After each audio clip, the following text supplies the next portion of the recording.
मित्रों नमस्कार, शिव शिवा साधना चैनल पर आपका स्वागत है। मित्रों आज हम 12 राशियों में जिन व्यक्तियों की जन्म राशि कुंभ है, उन व्यक्तियों के लिए कौन सा मंदिर, कौन सा तीर्थ सबसे अच्छा शुभ फल देने वाला है, इस बात पर चर्चा करेंगे।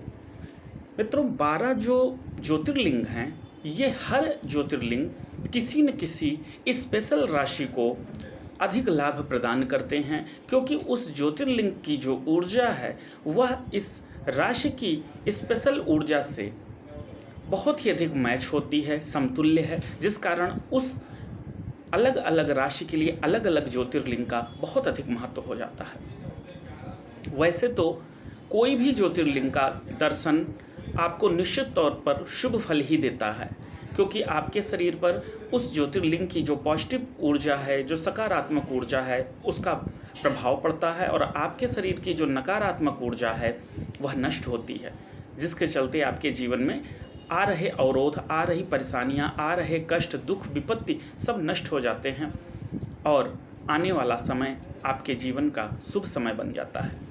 मित्रों कुंभ राशि वालों पे जब चर्चा करते हैं तो जिन भी व्यक्तियों की जन्म राशि कुंभ हो, यानी कि कुंडली में चंद्रमा कुंभ राशि या 11 नंबर पर मौजूद हो, 11वीं राशि पर 11 नंबर राशि पर मौजूद हो, तो ऐसे व्यक्ति यदि केदारनाथ ज्योतिर्लिंग की शरण में जाते हैं तो उनके जीवन की समस्त कामनाएं पूर्ण हो जाती हैं। कोई ऐसी कामना बचती ही नहीं है जो उनकी इस ज्योतिर्लिंग के दर्शन कर लेने मात्र से, पूजन अर्चन कर लेने मात्र से दूर ना हो जाए। यूं तो लोग विभिन्न विभिन्न प्रकार के यज्ञ, अनुष्ठान, पूजा, मंत्र जप इत्यादि करते हैं, तरह तरह के प्रयोग करते हैं, रत्न पहनते हैं, मंत्रों को करते हैं, यंत्रों को धारण करते हैं, लेकिन जिनके पास ये सारी व्यवस्थाएं नहीं हैं वह व्यक्ति सिर्फ इस ज्योतिर्लिंग का दर्शन और विधिवत पूजन अर्चन करने मात्र से ही वो सारे पुण्य प्राप्त कर लेता है, वह सारे लाभ प्राप्त कर लेता है जो वो मनोकामना करता रहता है। किसी भी व्यक्ति की मनोकामना उस व्यक्ति की जो ऊर्जा होती है उस पर निर्भर करती है कि मनोकामना पूर्ण होगी या नहीं होगी। जैसी व्यक्ति की इच्छा होती है, यदि वैसी ऊर्जा उसके पास होती है तो वह कामना उसकी पूर्ण होती है, यदि नहीं होती तो नहीं हो पाती है। बहुत से योगी जन किसी कामना को पूर्ण करने के लिए जब उनकी भाग्य की ऊर्जा उसका साथ नहीं दे पाती है तो वह तरह तरह के यज्ञ करते हैं, दर्शन करते हैं, तीर्थ धाम करते हैं। इसको करने से उनकी ऊर्जा वैसी बनती है, चूँकि वो जो दर्शन, तीर्थ धाम, जो मंत्र जप ये सब करते हैं उसी कामना के उद्देश्य से करते हैं और उसी ऊर्जा को जनरेट करने के नियम के आधार पर करते हैं। तब जाकर कुछ समय बाद उनके जीवन में वह इच्छा पूर्ण होती है। ठीक इसी तरीके से अगर कोई कष्ट है तो वह भी दूर करने के लिए आपको शुभ ऊर्जाओं की ही जरूरत होती है। जिन भी व्यक्तियों की कुंभ लग्न या कुंभ जन्म राशि है, खास करके यहाँ जन्म राशि की बात की जा रही है, लग्न और राशि में फ़र्क हो जाता है। लग्न वह है जब आपका जन्म हुआ तो उस समय आपके कुंडली के पूर्व स्थान पर लग्न में जो राशि उदय होती है वह जन्म लग्न होता है, जबकि चंद्रमा उस दिन जिस राशि पे रहता है वही आपकी जन्म राशि होती है।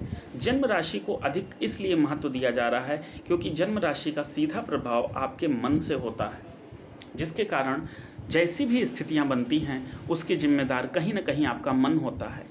मन के हारे हार है तो मन के जीते जीत। इस नियम के आधार पर थोड़ी सी ही चीज़ों से अगर मन दुखी हो जाए तो कर्म भी नष्ट हो जाता है, और मन अगर सुखी हो जाए, मन अगर मजबूत हो जाए, मनोबल अगर मजबूत हो जाए तो किसी भी परेशानी का हल आप अपने कर्म से कर सकते हैं।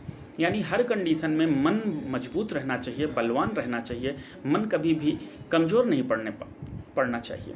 ऐसी स्थिति में मन हमेशा जब शुभ ऊर्जाओं से युक्त होगा तो वह बलवान होगा। आपके मन पर कभी भी बुरा प्रभाव नहीं पड़ना चाहिए, आपको कभी होपलेस नहीं होना चाहिए। इसलिए मित्रों जिनकी भी कुंभ जन्म राशि है वो व्यक्ति केदारनाथ मंदिर में जाएं, जो कि भारत के हिमालय क्षेत्र के उत्तराखंड में स्थित है और हरिद्वार से लगभग 253 किलोमीटर की दूरी पर यह स्थित है। मंदाकिनी नदी के स्रोत के पास में यह स्थित है।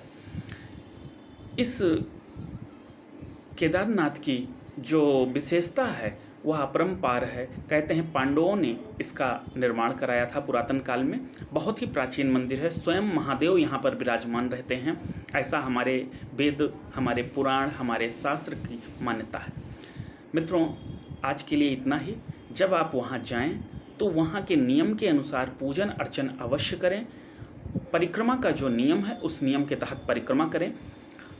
कई जगह पर वहाँ के जो नियम हैं, हर जगह के ज्योतिर्लिंग पे थोड़े थोड़े अलग अलग भी नियम बनाए गए हैं, या वहाँ की परंपरा के अनुसार वो नियम बनते चले आ रहे हैं। तो उन नियमों को वहाँ के पुजारी इत्यादि से, वहाँ के पुरोहित इत्यादि से आप मिल करके अच्छे से समझें, उसका पालन करें। ज्योतिर्लिंग की अर्ध परिक्रमा अर्थात जितनी परिक्रमा होती है, जिस नियम से होती है उस नियम से परिक्रमा करें, और उस क्षेत्र की जो भी परिक्रमा होती है वो परिक्रमा करें। यह सब करते वक्त बस एक चीज़ ध्यान रखें, आपके मन मस्तिष्क में पूरी तरह केदारनाथ भगवान का ही ध्यान रहना चाहिए। तभी जाकर वहाँ की पूर्ण ऊर्जा आपको प्राप्त होगी, और तभी जाकर के आपके जीवन के जो कष्ट हैं वो दूर होंगे और आपकी मनोकामनाएं पूर्ण होंगी। आज के लिए इतना ही। आगे फिर किसी अन्य राशियों पर चर्चा करेंगे। जय महादेव।